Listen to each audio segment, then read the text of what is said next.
आफ्नै जीवनभित्र लुकेर बसेको आत्मबल, ऊर्जा, प्रतिभा, सम्पन्नता, प्रेम, शान्ति र आनन्दलाई चिनेर प्रकट गर्न नयाँ यात्रा प्रारम्भ गरौँ।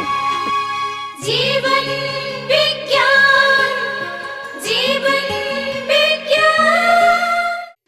नशा र कुलतलाई हटाउने सर्वोत्तम तरिका के होला? नशाको, कुलतको, दुर्व्यसनको, अमलको विषयमा हामीले धेरै पटक कुरा गरिसक्यौँ।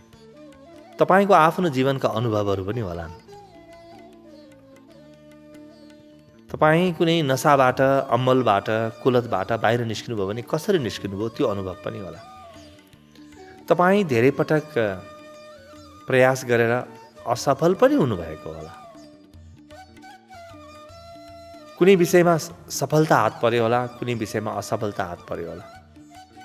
तर आउनुहोस्, आज हामी नशा, कुलत इत्यादिबाट मुक्ति पाउने सर्वोत्तम उपायको चर्चा गरौँ, रामबाणको चर्चा गरौँ, ब्रह्मास्त्रको चर्चा गरौँ।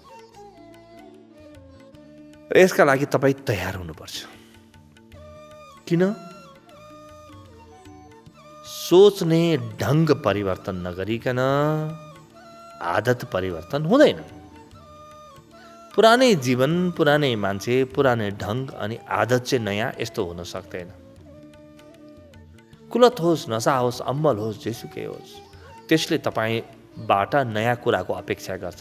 आजसम्म त्यससँग बाँच्नु भएको थियो नि, अब त्यसलाई अलग गरेर तपाईँ एक्लै बाध्य हुनुहुन्छ भने तपाईँमा केही न केही फरक आउनुपर्छ। त्यो फरक के हो? आज हामी के गर्छौँ, जस्तो कुनै काउन्सिलरकामा कोही नशाले आपत परेको व्यक्ति, नशाको बानी छुटाउन चाहने व्यक्ति गएर मद्दत लिन्छ काउन्सिलरसँग। कुनै डाक्टर कहाँ जाला, कुनै पुनर्स्थापना केन्द्रहरू जालान् व्यक्तिहरू, वा प्रतिज्ञा गर्लान्, भाकल गर्लान्। यसमा एउटा समस्या छ, धेरै ठुलो समस्या छ। समस्या के हो भने म रोगी छु, म नशायुक्त छु, म अम्मली छु, म यो समस्याबाट ग्रसित छु भन्ने मनस्थितिका साथ तपाईँ इलाजका लागि जानुहुन्छ। तपाईँ जब इलाज गराउनुहुन्छ त्यतिखेर पनि तपाईँको भित्री मनले के भनिरहेको हुन्छ? म नशा गर्ने व्यक्ति हुँ, म अम्मली हुँ, म पदार्थहरू दुरुपयोग गर्ने व्यक्ति हुँ, म सब्स्ट्यान्स अब्युज गर्ने व्यक्ति हुँ, तपाईँको मनले भनिरहेको छ। जबसम्म तपाईँको मनले त्यो कुरालाई स्वीकार गर्छ, तबसम्म भौतिक जीवनमा तपाईँ त्यसबाट अलग हुन सक्नुहुन्न। तपाईँले बिल्कुल नयाँ प्रकारको सोच बनाउनुपर्छ। परम जीवनको तन्त्रले यही नै भन्छ। कस्तो सोच बनाउनुपर्छ? तपाईँभित्र, आफूभित्र म नशामा डुबेको छु, म लागु पदार्थ सेवन गर्छु वा म अमल गर्छु भन्ने भावसँग, धारणासँग एकाकार नगर्नुहोस्। तपाईँ म सबै नशाहरूबाट मुक्त भएँ, कुलतबाट मुक्त भएँ, मेरो मन एकदमै स्वस्थ छ, मेरो शरीर स्वस्थ छ भन्ने धारणासँग एकाकार गर्नुहोस्। तपाईँको मनलाई गलत धारणा नदिनुहोस्। तपाईँ म नशा गर्ने मान्छे हुँ भन्ने अनि डाक्टरले, चिकित्सकले तपाईँको इलाज गरिराख्ने, त्यो इलाजले तपाईँको मनलाई छुँदैन। र जबसम्म तपाईँको मनमा म नशा गर्ने व्यक्ति हुँ भन्ने छ, तबसम्म आज तपाईँलाई ठिक भए पनि भोलि फेरि रिल्याप्स हुनेछ, भोलि फेरि फर्किनेछ त्यो समस्या। त्यही भएर कसैले मद्यपान छोडेको हुन्छ, कसैले धुम्रपान छोड्छ, कसैले तमाकु इत्यादि छोड्छन्, कसैले पदार्थ दुरुपयोगहरू छोड्छन्। तर फेरि हप्ता, 2 हप्ता, महिना, 2 महिनापछि फेरि फर्केर आउँछ। कसैले मांसाहार छोड्छु भन्छ, फेरि उसको सङ्कल्प पुग्दैन र 2-4 महिनापछि फर्केर आउँछ। कसैलाई मृत्युको बेलामा फेरि फर्केर आउँछ, मृत्युभन्दा केही महिना अगाडि। किन? तपाईँको मनभित्र म नसा गर्ने व्यक्ति हुँ, म कुलतमा फँसेको व्यक्ति हुँ भन्ने भावले डेरा हालेको छ त बार बार तपाईँलाई नसामा जान प्रेरित गरिहाल्छ नि। तपाईँको पुरै शरीरले माग्छ। त्यसकारणले गलत कुरासँग एकाकार कहिल्यै पनि गर्नु हुँदैन। तपाईँको शरीरले नसा गरिरहेको छ। आज तपाईँ मद्यपान गर्नुहुन्छ, मद्यपान केले शरीरले गर्छ नि। तपाईँको भित्री मनमा म मद्यपानबाट मुक्त छु, म स्वस्थ छु, म सबै प्रकारका नसाहरूबाट मुक्त छु भन्ने धारणासँग एकाकार गर्नुहोस्। तपाईँले भन्नुहोला गुरु यो धारणामा भित्र म नसाबाट मुक्त छु, नसामुक्त छु भन्ने धारणा बनाउँछु, तर फेरि बेलुकी भएपछि जान मन लागिहाल्छ। तपाईँ जान मन लाग्छ, तपाईँलाई नसा गर्न मन लाग्छ, त्यो आफ्नो ठाउँमा छ। तपाईँको शरीरभित्र छिरेको छ नि त त्यो त। तपाईँको शरीरको कोष कोषले मागेको छ। तपाईँ भट्टी गएर आउनुहोस्, नसा गर्नुहोस्, तर पनि एकाकार गर्न नछोड्नुहोस्। तपाईँ एकाकार चाहिँ बिल्कुल मुक्त भएको, स्वतन्त्र भएको, ध्यान लागेको, खुसी भएको, शान्त भएको, उत्साहित भएको, उमङ्गले भरिएको स्वतन्त्र व्यक्ति भएको एकाकार गर्नुहोस्। दिन, 2 दिन, 5 दिन, 7 दिन जब तपाईँको एकाकार बलवान हुन थाल्छ, तपाईँलाई आफै यस्तो परिस्थिति बन्छ कि तपाईँलाई भट्टी जान मन लाग्दैन, तपाईँलाई नसा गर्ने मन लाग्दैन। वा तपाईँको जीवनमा तपाईँलाई नसाबाट मुक्त हुने धेरै उपायहरू आफै देखा पर्न थाल्नेछन्। त्यस्तै मान्छेसँग तपाईँको भेट हुनेछ, वा त्यस्तै सङ्घ संस्थाहरू तपाईँको सम्पर्कमा आउनेछन्। तपाईँको लागि त्यो परिस्थिति तपाईँको अवचेतन मनले आफै निर्माण गरिदिनेछ। किनभने अवचेतन मन सबैभन्दा शक्तिशाली हुन्छ। पुरै ब्रह्माण्डको बुद्धिमत्ता हुन्छ त्यो अवचेतन मनमा, तपाईँको अवचेतन मनमा, सबकन्सियस माइन्डमा। जब तपाईँ म नसा मुक्त छु भन्ने भावसँग एकाकार गर्नुभयो, त्यो एकाकार कुन तहमा घटित हुन्छ? कुनै पनि एकाकार सबकन्सियस माइन्ड, अर्धचेतन मनमा घटित हुन्छ। त्यहाँ घटित हुने बित्तिकै जहाँ तहीँ संसारका कुना कुनामा त्यो तरङ्ग फैलिन्छ र तपाईँको एकाकार अनुसारको जीवन बिस्तारै बिस्तारै निर्माण हुन थालिहाल्छ। यदि तपाईँको एकाकार तीव्र छ, तपाईँलाई लाग्यो कि हद भयो, म स्वस्थ हुँ, अब मलाई नसासँग केही पनि गर्नु छैन भन्ने बिल्कुल भित्रबाट तपाईँलाई लाग्यो भने अहिलेको अहिले पनि छुट्न सक्छ। त्यसको ठिक विपरीत अघि हामी जुन कुरा भन्दै थियौँ नि, तपाईँ डाक्टर कहाँ जानुभयो वा पुनर्स्थापना केन्द्र जानुभयो, आफ्नो नसाका लागि विभिन्न प्रकारको इलाज गराइराख्नु भएको छ, तर तपाईँभित्र नसासँग अथवा चाहिँ त्यो कुलतसँग, अम्बलसँग एकाकार चलिरहेको छ भने फेरि तपाईँ त्यहीँ फर्किनु हुनेछ। यो स्थायी समाधान होइन, पर्मानेन्ट सोल्युसन होइन। यो कुरामा ध्यान पुर्याउनु होला। पर्मानेन्ट सोल्युसन, स्थायी समाधान के हो? स्थायी समाधान हो तपाईँको मनभित्रको एकाकार। किनभने विचारले जे रोज्यो त्यसलाई मूर्त रूप दिनका लागि पुरै अर्धचेतन मन सक्रिय हुन थाल्छ। विचार त्यस्तो बलवान कुरा हो। तपाईँ आफ्नो विचार बदल्ने प्रयास गर्नुहोस्। मनुष्यको सबैभन्दा ठुलो सम्पत्ति, सबैभन्दा ठुलो उपकरण, टुल, औजार विचार हो। न कम्प्युटर हो, न मोबाइल हो, न कुनै वैज्ञानिक सामग्रीहरू नै मनुष्यका सबैभन्दा ठुला औजार वा उपकरणहरू हुन्। मनुष्यको सबैभन्दा ठुलो औजार या उपकरण उसको विचारको क्षमता हो र योभन्दा ठुलो कुनै पनि औजार न बनेको थियो न भविष्यमा बन्नेछ। जति पनि औजारहरू बने, मसिनरीहरू बने, उपकरणहरू बने, संयन्त्रहरू बने, डिभाइसेसहरू, ती सबै यही विचारबाट निर्मित हुन्। त्यसकारणले विचारभन्दा ठुला यिनी हुनै सक्दैनन्।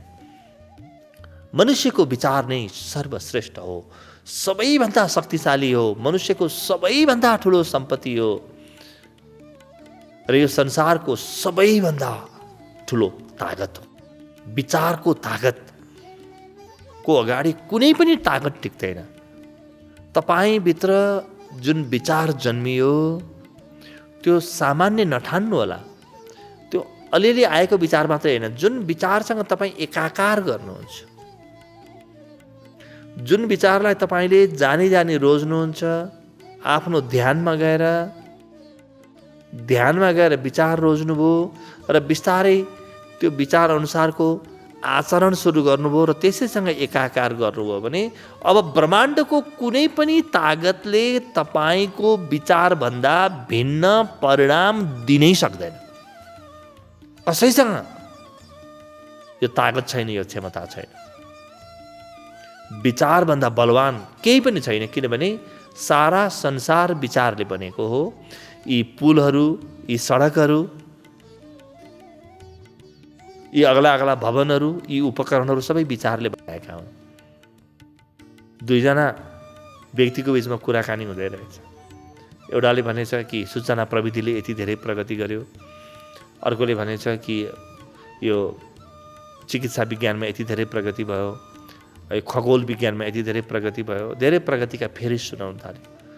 दोस्रो व्यक्तिले एउटै कुरा भन्यो, के भन्यो भने त्यही विचार नै अग्ला भवन बनेको हो, त्यही विचार नै ठुल्ठुला पुल बनेको हो, त्यही विचार नै ठुल्ठुला ब्याङ्कहरू बनेको हो, त्यही विचार नै नगद बनेको हो, त्यही विचार नै डिजिटल करेन्सी बनेको हो, त्यही विचार नै कविता बनेको हो, त्यही विचार नै गद्य बनेको हो, त्यही विचार नै व्यक्ति बनेको हो।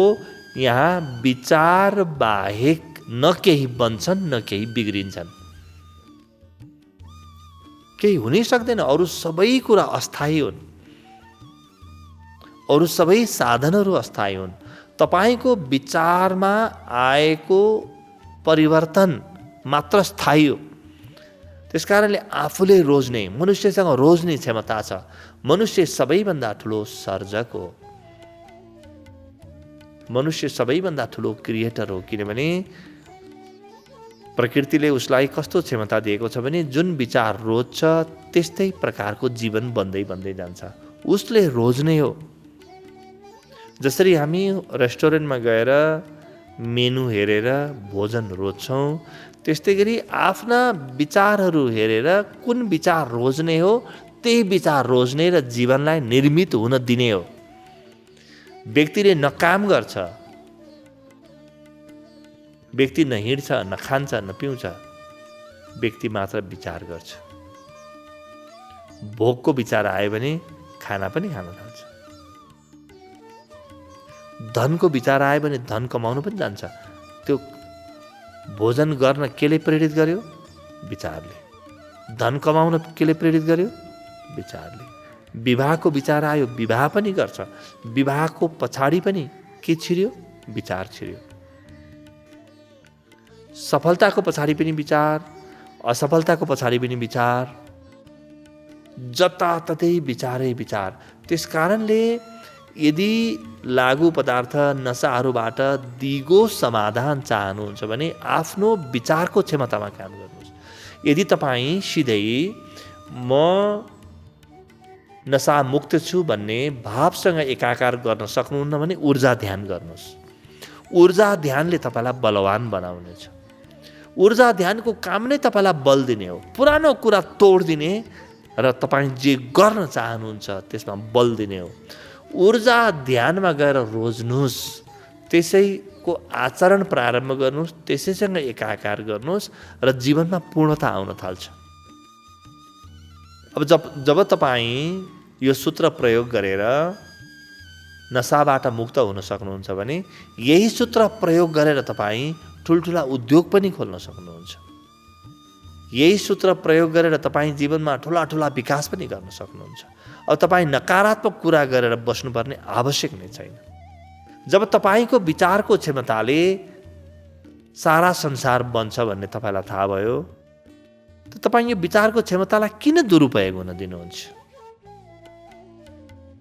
तपाईँ यसको अत्यधिक सदुपयोग के हुन सक्छ, उपयुक्त सदुपयोग के हुन सक्छ, त्यतातिर ध्यान पुर्याउन थाल्नुहोस्। विचार हरेक व्यक्तिको हातमा छ। भनिन्छ घरमा चोर पस्यो भनेर नडराउनु, काल पस्यो भनेर पनि नडराउनु, गलत विचार मनमा पस्यो भनेर डराउनु। किनभने गलत विचार मनमा पस्यो भने चोर पनि पस्छ, गरिबी पनि पस्छ, काल पनि पस्छ, रोग पनि पस्छ। एउटा चोरले चोरेर तपाईँको केही पनि लैजाँदैन। तपाईँको विचार गलत भयो भने सबै जान्छ। त्यसकारणले बचाउनु पर्ने विचारको क्षमता हो।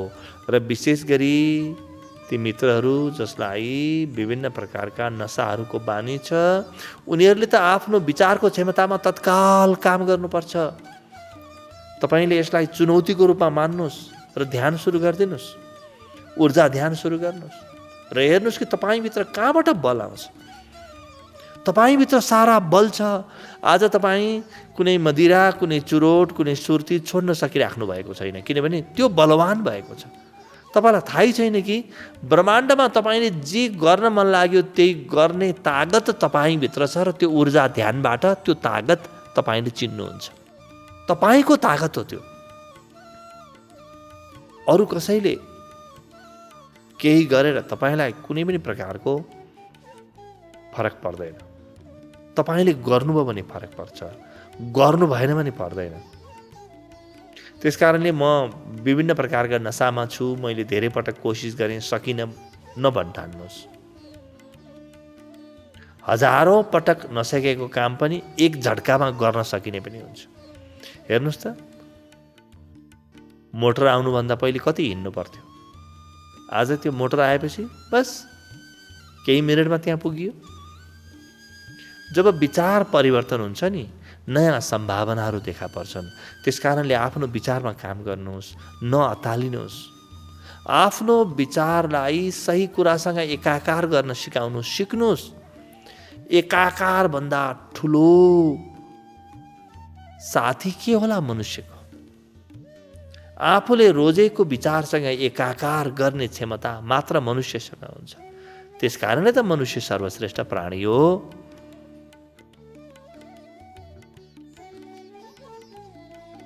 नशाको, कुलतको होइन,